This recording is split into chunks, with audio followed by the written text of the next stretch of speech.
KOMU Leah Vredenbregt is in Raymore covering Mark Alford's campaign for that seat. So Leah, what's the scene like there?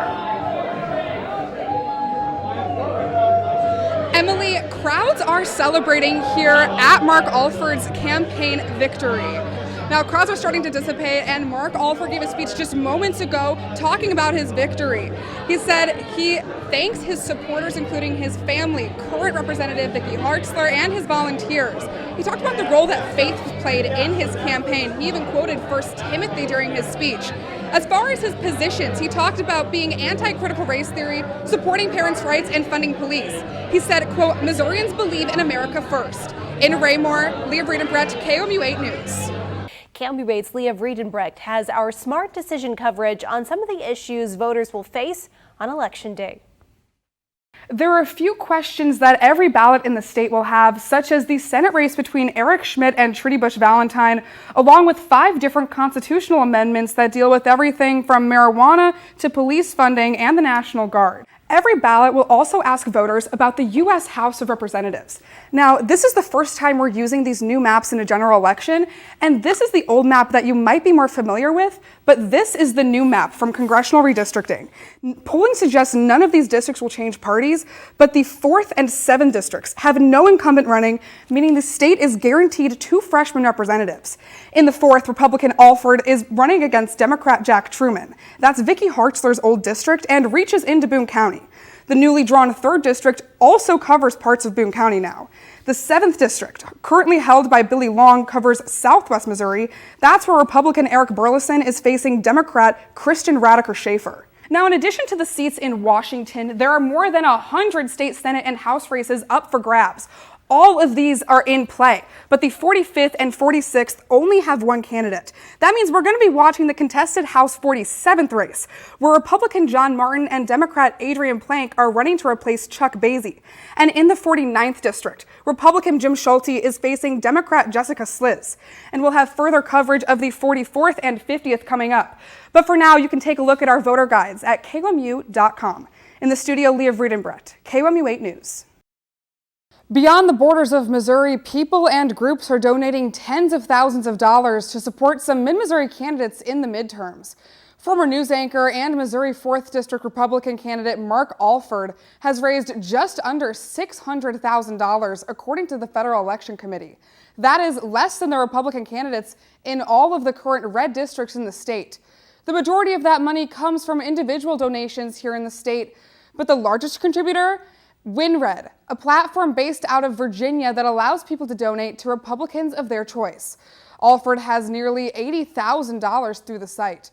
His Democratic opponent, Jack Truman, does not have any campaign finance breakdowns available on the FEC website. As for the U.S. Senate races, frontrunner Republican Eric Schmitt has raised more than $3.6 million. More than a third of that also came from WinRed. One of his other largest donors is the Senate Conservatives Fund, whose website highlights limited government, strong national defense, and traditional family values. Democrat Trudy Busch Valentine is far behind in the polls and in fundraising, and her largest contributor is herself. The Anheuser-Busch heiress has put more than $3 million of her own money towards her campaign, meaning the rest of her campaigning has raised less than $450,000. Candidates use the money to buy airtime, billboards, or for general campaign expenses. In the studio, Leah Vredenbregt, KOMU 8 News. Emily, there is a wide array of opinions on Amendment 3, even among people and businesses that consider themselves pro-marijuana. From de-incarceration to concerns over potential monopolies, the community's view on legalization is hazy. We just feel like this should have already been done. We would say no to Amendment 3. Ours is purely based on a business decision, though. 2 different businesses with 2 different views on legalizing recreational marijuana. Both stores sell fully legal CBD and hemp products, but have different thoughts on Amendment 3. Hempriety owner Alexander Acklam says it wasn't easy getting his business going, and he would want to expand it under Amendment 3. Searching and researching through different companies, such as different banks, different insurance companies, different marketing companies that would accept our products, even though they're completely legal. I feel like it would help us grow and expand. Marijuana advocacy group Midmo Normal agrees weed should be legalized, but for a different reason. The most important thing about Amendment 3 is stopping more than 20,000 people from being arrested and prosecuted each year. If Amendment 3 passes, it would also allow certain nonviolent marijuana offenses to petition for release and have records expunged. But Hemp Hooray owner Kevin Halderman says voters should be careful. While we still talk about decriminalization and everything else, some industries are still trying to force their version of what they want to be legal and shell out the rest of us. So what does Amendment 3 say about economic potential? Among the considerations for awarding licenses is a business plan that shows ability to maintain an adequate supply of marijuana and experience in a legal cannabis market, both of which would be easier for already existing medical marijuana facilities. As far as revenues go, weed sales would have a 6% sales tax. With about 18% of adults reporting marijuana usage, the state estimates more than $40 million in annual revenue. One agribusiness professor at MU says Amendment 3 could be seen as a give and take. That it opens the door for new people to come into the market. It doesn't perhaps open it as far as a lot of people would like, and it's not going to open it as far as would really create a competitive market for this product. Veets says it's worth it, regardless of the money or licensing concerns. And frankly, I'm kind of tired of talking about the money. That's not what Amendment 3 is about. But it could be one thing voters consider when they go to the polls in 2 weeks. As a reminder, every voter in the state will have this question on their ballot. 19 other states have legalized adult use marijuana, while 37, including Missouri, have legalized medical marijuana. You can find a full voter guide for the November 8th election on our website, KOMU.com. In the studio, Leah Vredenbregt, KOMU 8 News. Missouri's races for the Senate and 4th Congressional District are turning heads as voters wait to decide who the new freshman in Congress will be. Texas Senator Ted Cruz came to support Republican candidates Eric Schmitt and Mark Alford last night. Mark Alford does not have a government background. In fact, he's a former Kansas City news anchor. He's favored to win the general election, meaning he needs to consider which committees he'd want to be on in the House. I want to follow the will of the people of the 4th Congressional District. They need me in the House Armed Services Committee to protect Whiteman Air Force Base and Fort Leonard Wood to continue the prestige that they've had all these years.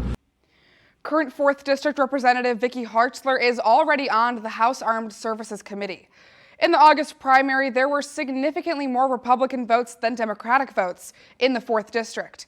But in a commentary sent to KOMU 8 this week by Democratic candidate Jack Truman, he says, quote, "Growing up in a red district, I have deep conservative roots. However, at the same time, I'm very liberal and open-minded. This combination of both sides serves me well in representing our people." As a reminder, the general election is Tuesday, November 8th. Another major race at play is Missouri's open Senate seat, where Attorney General Eric Schmitt is running against Trudy Busch Valentine. You can find a full voter guide on our website, KOMU.com. In the studio, Leah Vredenbregt, KOMU 8 News. I'm here in Raymore tonight, where Republican candidate Mark Alford is having his watch party. His Democratic opponent, Jack Truman, is having a virtual watch party. In fact, most of his campaign has been virtual. Last week, I sat down with Jack Truman and asked him how his virtual campaign has been.